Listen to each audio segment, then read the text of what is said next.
पर हमले का नेटो कनेक्शन, क्या यहां पर कोई नेटो कनेक्शन है? क्योंकि ज़ेलेंस्की अभी नेटो देश फिनलैंड में मौजूद है, फिनलैंड अभी नेटो देश बना और बड़ी जल्दी से उसको नेटो की मेंबरशिप दी गई, उस पर भी बात हुई।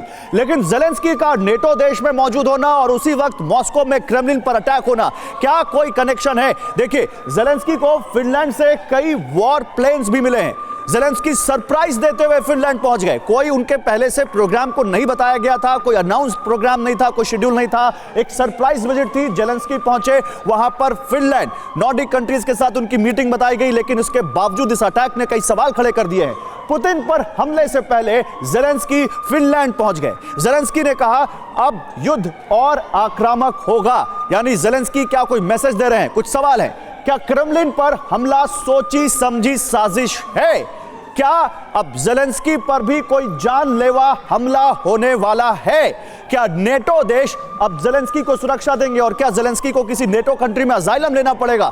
यह देखना होगा। जी हाँ गौरव, एक और बड़ी खबर आ रही है, वो बता देते हैं। इस हमले से जुड़ी हुई बड़ी जानकारी है कि ज़ेलेंस्की के प्रवक्ता ने एक और हमले की धमकी दे दी है। हमें पता है रूस से बहुत बड़ी प्रतिक्रिया होगी, कहा यूक्रेन ने, यानी यूक्रेन तैयार है पूरी तरह से। हमले की तस्वीर डालकर यूक्रेन ने लिखा विक्ट्री डे सून, यानी अब सिर्फ हमला ही नहीं किया है, जख्म पर और नमक भी लगाया जा रहा है यूक्रेन द्वारा। कहा यह जा रहा है कि और ज्यादा हमले होंगे और हमला होगा, विक्ट्री डे परेड सून। यानी ये जिस तरह का टारगेट था, ऐसा लगता है कि पूरी तरह से प्लान करके किया गया। हमारे साथ मनीष भी बने हुए हैं, मनीष का रुख करते हैं, लेकिन उससे पहले देखिए, और ये भी लगातार चर्चा हो रही है। मैं आपको बता दूं कि इस वक्त यूक्रेन में, यूक्रेन के भीतर जो मीडिया मौजूद है, वहां पर लगातार अलग अलग चैनल्स पर ये लगातार चर्चा हो रही है कि देखिए बहुत सिंबॉलिक तरीके से चुना गया इस टारगेट को। रूस के झंडे को टारगेट किया गया, रूस में उस इमारत को टारगेट किया गया जो उनकी ताकत का प्रतीक है, रूस में उस इमारत को टारगेट किया गया जहां पुतिन मौजूद थे। इतना ही मकसद था और उस मकसद में सफल हुए हैं यूक्रेन, और यूक्रेन अब इससे पीछे भी नहीं हट रहा है। यूक्रेन ये कह रहा है कि हम इसी तरह का और हमला करेंगे। इस वक्त यूक्रेन की तरफ से जवाब भी दिया जा रहा है। हमले की तस्वीर डालकर यूक्रेन ने ट्वीट किया और कहा है कि विक्ट्री डे सून, 9 मई को विक्ट्री डे परेड है। रूस ये कह रहा है कि हम विक्ट्री डे परेड करेंगे, लेकिन यूक्रेन का यह कहना है कि वो जीत हासिल करेंगे। हमें पता है कि हमला होगा, हमें पता है कि रूस का क्या रिएक्शन होगा, यानी रूस को चुनौती दे रहा है यूक्रेन। पीछे हटने के लिए तैयार नहीं है किसी भी सूरत में, यानी हर अंजाम के लिए तैयार हैं और सोच समझ कर क्या ऐसा किया गया है। लेकिन साथ ही आपको यह भी बता दूं कि कई ऐसे चैनल्स हैं जिसमें लगातार ये चर्चा हो रही है यूक्रेन के भीतर कि ये रूस द्वारा किया गया है, या रूस की जो प्रोपेगेंडा मशीनरी है वो इसका इस्तेमाल कर रही है, रूस इसका इस्तेमाल कर कुछ बड़ा करना चाहता है। तो ये चर्चा भी है, दोनों पक्ष हैं जिनकी इस वक्त चर्चा हो रही है यूक्रेन के भीतर। तो आइए जरा जल्दी से आपको जो सुमेरा बता रही थी कि रूस की ताकत, आन बान शान के प्रतीक, रूस के उस झंडे पर हमला किया गया, रूस उस क्रेमलिन पर अटैक किया गया, जिसका एक सिंबॉलिक मतलब भी है। आइए आपको तस्वीरें एक बार फिर से दिखाते हैं बिग वॉल पर, और तस्वीरें देखिए आप। 2-3 फुटेजेस हैं क्रेमलिन पर अटैक की। एक ये फुटेज देखिए जो सबसे ज्यादा क्लियर फुटेज है। इस तस्वीर में आप देख सकते हैं ड्रोन उड़ता हुआ आता है बड़ी तेजी से, जिसको काइनेटिक वेपन कहा जा रहा है, और वो यहां पर इस गुंबद पर आकर टकराता है और बड़ा ब्लास्ट होता है। 2 लोगों की मौत की खबर भी आई है। दैट मींस क्या ये पुतिन का वो हेडक्वार्टर है जहां गुंबद से पहले उसको एक्सप्लोड कर देता है एयर डिफेंस सिस्टम।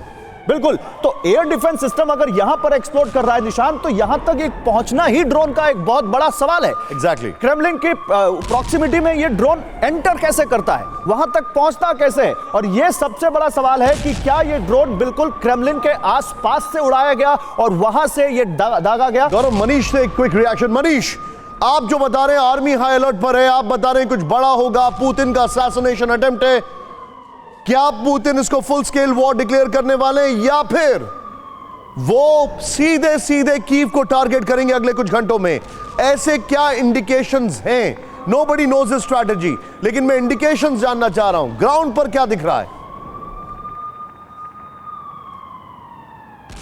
बिल्कुल, देखिए, चूंकि युद्ध क्षेत्र में इस वक्त सिर्फ हम मौजूद हैं, युद्ध क्षेत्र में रहकर TV9 की टीम आपको दिखाने की कोशिश कर रही है। इस वक्त आप देखिए, इस वक्त जब हम युद्ध क्षेत्र में डोनेट्स्क के बीचों बीच मौजूद हैं। सन्नाटा पसरा हुआ है। लोग इस बात को लेकर बेचैन हैं कि ना जाने अब क्या होगा। लोग इस बात को लेकर परेशान हैं कि इसके बाद कौन सी कयामत आने वाली है। वो इसलिए क्योंकि मई दिवस यानी 9 मई की तैयारी तो हो रही थी। जिस हिसाब से तैयारी हो रही थी वो अपने आप में पहले से ही अनप्रेसिडेंटेड था। लेकिन अभी फिलहाल अगर मैं आपको दिखाऊं तो इस जगह की हालत यह है कि अब सबको लग रहा है कि रूस की तरफ से ऐसा हमला होगा जिसका अब तक हमने कोई उदाहरण नहीं देखा है। और इसीलिए यहां पर रूस की आर्मी को अलर्ट किया गया। फ्रंट लाइन पर मौजूद तमाम कमांडर से हमने बात की है। उन सबका कहना है कि उन सबको तैयार रहने के लिए कहा गया। रूसी एयरफोर्स के कई सारे फाइटर जेट को यहां पर उड़ान भरने के लिए कहा गया। ये सब भले ही युद्ध क्षेत्र में घट रहे डेवलपमेंट है, लेकिन इसके बाद का जो हमला होगा वो और अधिक बड़ा हमला होगा। आप मॉस्को से डोनेट्स्क पहुंचे, मुझे एक सेंटिमेंट की बात बताइए। विक्ट्री डे से 6 दिन पहले क्रेमलिन के ऊपर ड्रोन अटैक, पुतिन के ऊपर असैसिनेशन अटेम्प्ट, रूस की जनता कैसे रिएक्ट कर रही होगी अभी? देखिए, रूस की जनता का तमाम रिएक्शंस रूस में जो सोशल मीडिया है, चाहे टेलीग्राम या दूसरे माध्यमों पर साफ तौर पर दिख रही है, और जिसमें वो साफ तौर पर ये बात कह रहे हैं कि अब असली जंग होगी, अब यूक्रेन की तबाही होगी, अब जेलेंस्की पर अटैक किया जाना चाहिए, अब जेलेंस्की को मार दिया जाना चाहिए। क्योंकि मसला सिर्फ पुतिन नहीं है, मसला इससे अलग है। मसला है रूस का वो आन बान शान क्रेमलिन, मसला है रूस का वो झंडा जो सुपर पावर के तौर पर वो लहराता नहीं है। और क्या जेलेंस्की को मारने के लिए अब किसी नेटो कंट्री पर भी अटैक कर सकता है रूस? प्रोफेसर संजय भारद्वाज मेरे साथ हैं, रूस यूक्रेन मामलों के जानकार हैं। संजय भारद्वाज जी, क्या आपने सोचा था कि यूक्रेन इतनी बड़ी हिमाकत करेगा, और अब क्या देखते हैं आप आगे?